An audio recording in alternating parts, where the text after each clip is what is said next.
tema do dia desta segunda-feira, 21 de outubro. Estamos aqui com o chefe de redação do 00, Pedro Jorge da Cunha, para falarmos um pouco sobre a entrevista de Frederico Varandas, o presidente do Sporting Clube Portugal, que aconteceu este domingo à noite à RTP. Pedro, para começarmos, a minha primeira pergunta para ti é em relação ao tema de Hugo Viana. Que explicações é que o presidente do Sporting deu para a saída do diretor desportivo? Antes de mais, Andreia, bom dia. Gostava de começar com uma pequena, um apontamento pessoal, vá. Vale a pena ver uma entrevista a ser conduzida por um jornalista. É muito mais interessante para quem assiste, de facto, do que quando é realizada, com todo o respeito, por um funcionário do clube. Dar esta entrevista à Sporting TV não é a mesma coisa que dar à RTP, neste caso. Os meus parabéns ao Gilberto, conduziu muito bem a entrevista, colocou as questões que eu colocaria, ou quase todas, e, portanto, a liberdade de poder questionar é muito diferente do que aquela que, naturalmente, e eu percebo isso, é colocada a um funcionário do Sporting, do Porto ou do Benfica. Dito isto, em relação ao Hugo Viana, o Frederico Varandas teceu muitos elogios ao diretor desportivo que se vai despedir do clube em junho, maio-junho, que vai seguir para o Manchester City. Percebe-se que, de facto, um dos segredos do excelente momento do Sporting tem a ver com a relação boa entre presidente, diretor desportivo e treinadores. Não explica muito bem o porquê de ter revelado o timing da saída nesta altura, fugiu um bocadinho a essa parte, mas elogia também muito o sucessor de Hugo Viana, que é Bernardo Palmeiro, que é familiar de Salgado Zenha, casado com a irmã da esposa de Salgado Zenha. Portanto, é um homem que também já tinha passado pelo Sporting, que fez também um bom trabalho no Rio Ave e que agora vai trabalhar novamente em Alvalade com funções de grande responsabilidade e que vem, obviamente, substituir uma figura marcante nos últimos anos de Sporting e uma figura proeminente no excelente ataque ao mercado que o Sporting tem feito nos últimos anos. O Sporting tem feito uma coisa que eu defendo já há muito tempo para os clubes portugueses que não podem gastar muitos milhões. 3, 4 nomes por mercado, escolhas muito cirúrgicas e para virem jogar.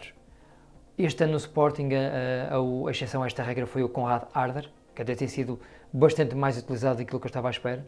Mas, de facto, o Sporting nos últimos 2, 3 anos, depois daquela época em que tudo saiu ao lado, que acabou depois com o 4º lugar da equipa, o Sporting tem escolhido 3, 4 nomes para virem e serem, de facto, mais-valias. Yulman no ano passado, o Gyökeres sem fim, já faltam os adjetivos, mas Hugo Viana foi uma peça fundamental nesta ligação com a direção e com a equipa técnica.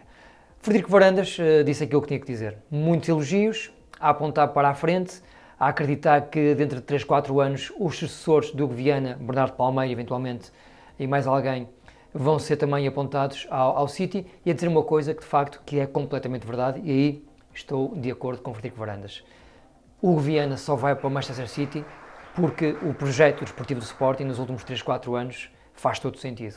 E é um projeto que finalmente, depois de muitas décadas, ali um bocadinho às aranhas, digamos assim, conseguiu encontrar o rumo certo e nesta altura tornou o Sporting a equipa de futebol profissional mais competente em Portugal.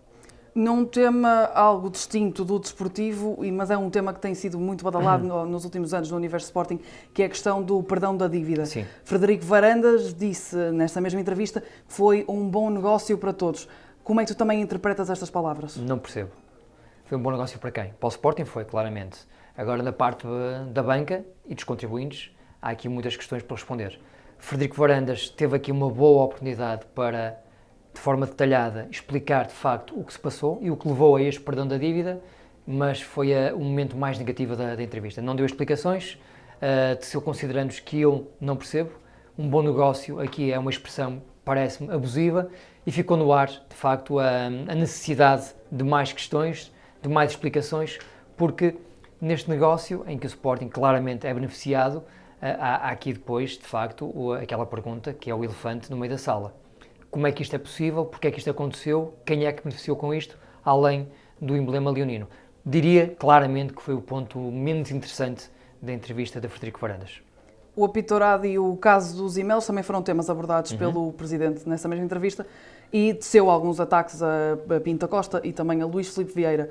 Que consideras que estes ataques foram de alguma forma justos por parte do presidente do Sporting? Frederico Varandas tem feito um bom trabalho no Sporting, claramente ancorado, amparado no bom momento da equipa de futebol profissional, mas não é um comunicador de excelência, longe disso. Em relação às críticas apontadas a Pinto Costa e Luís Filipe Vieira, gabo-lhe a coragem, a abertura, a frontalidade, claramente. Agora parece-me que estamos a falar de dois mundos muito diferentes. O mundo de Pinto Costa e do Porto e o mundo de Vieira e do Benfica.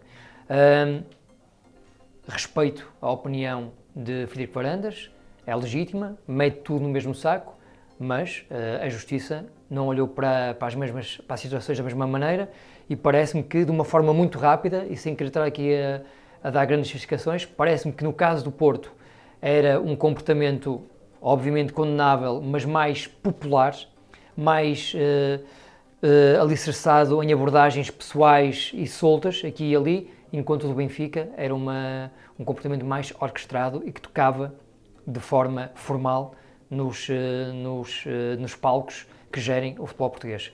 Situações diferentes, personagens diferentes, hoje em dia até se estão bem e vão almoçar juntos, já sabemos isso também. Frederico Varandas tem a sua opinião, coloca-as no mesmo saco, é legítimo. Gostei da frontalidade, gostei das palavras fortes, mas parece-me que mediu da mesma forma situações que são diferentes. Voltando ao panorama desportivo, a situação de Víctor Gyökeres também foi um dos assuntos que Frederico Varandas tocou. A pergunta é, fica até quando? Ele garante que não sai em janeiro, ou pelo menos deixa entender isso, que Gyökeres que vai acabar a temporada em Alvalade. O Víctor Gyökeres é mais uma prova da competência do Viana, voltando um bocadinho atrás.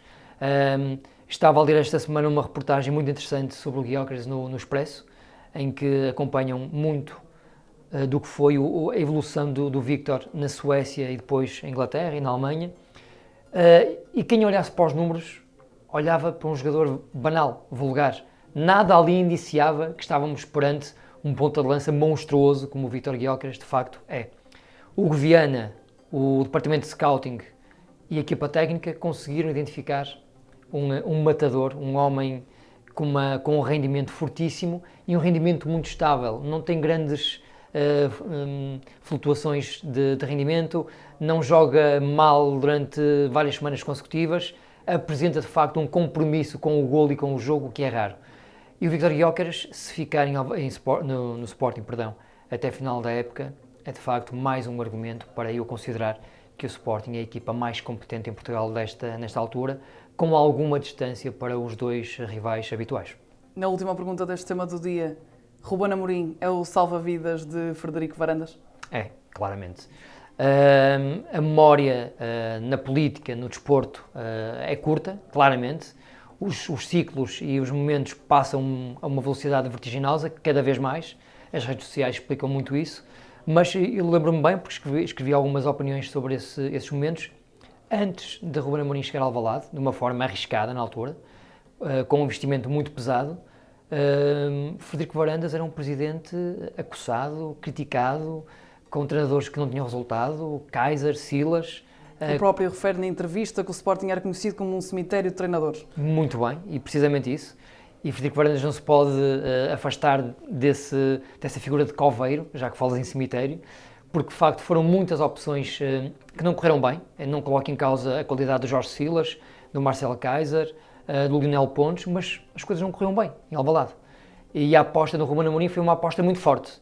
Ele até menciona alguns nomes que seriam alternativas nesse momento: Quique Setien, Abel Ferreira, Leonardo Jardim, portanto, o Unai Emery também, julgo eu, e na altura o Ruben Amorim foi escolhido.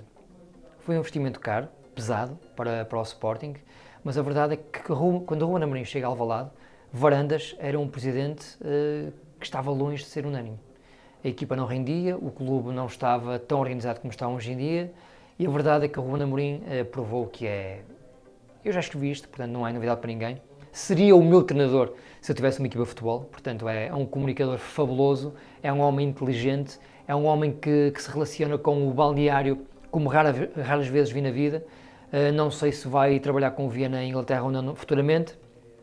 Sei que os sportinguistas têm o privilégio de estar a viver o melhor período desportivo do clube nos últimos 40 anos, por culpa, essencialmente, do Ruben Amorim e da sua relação com o Viana, dois homens que se dão muito bem fora de campo, dois homens que se entendem muito bem quando o futebol é o tema.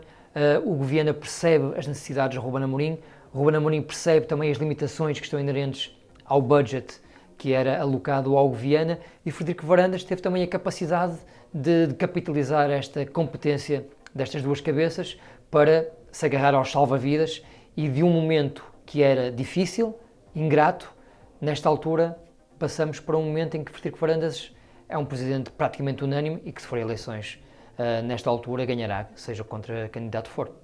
O tema do dia está disponível de segunda a sexta-feira em todas as plataformas e em 00.pt.